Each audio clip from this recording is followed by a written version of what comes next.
میں نہایت ادب سے گزارش کروں گا بلتی زبان کے پہلے افسانہ نگار اور ناول نگار، اردو زبان کے 2 شعری مجموعوں کے خالق، صاحب طرز شاعر اور نثر نگار جناب محمد افضل روش کو آپ اپنی مخصوص نشست پر جلوہ افروز فرمائیں۔ جناب محمد افضل روش۔ بلتستان ریڈرز کے زیر اہتمام معروف شاعر، افسانہ نگار اور ناول نگار محمد افضل روش کے بلتی ناول شسر پر مباحثہ ہوا، جس کی میزبانی معروف شاعر عاشق حسین عاشق نے کی، جبکہ صاحب کتاب محمد افضل روش مہمان خصوصی تھے۔ افضل روش کو بلتی زبان کے اولین افسانہ نگار اور ناول نگار ہونے کا اعزاز حاصل ہے۔ پروگرام کے دوران افضل روش نے اپنی ناول نگاری کے حوالے سے گفتگو کی۔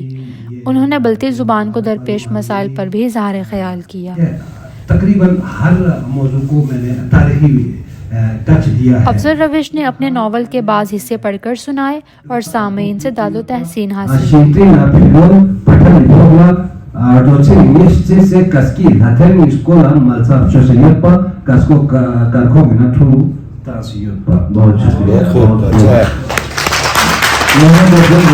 پروگرام کے دوران شرکا نے بھی افضل روش سے سوالات کیے۔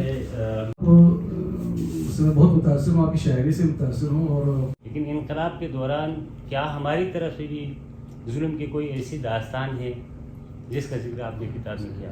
بلتی میں آپ اس کا جو پورا معنی سمجھ سکتے ہیں اور کس کانٹیکس میں یوز کرنا ہے۔ پروگرام میں علاقے کی معروف علمی ادبی شخصیات نے شرکت کی۔ پروگرام کے آخر میں افضل روش نے اپنی معروف بلتی نظم بھی سنائی۔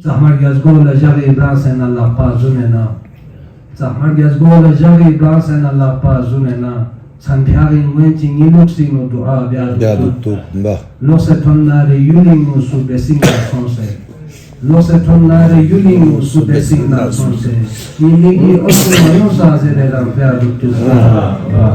Amana tu per Yuling chiama mi go già da wish. Kiri branco na kire sniti. اسی لیے فرات نے کہا تھا کہ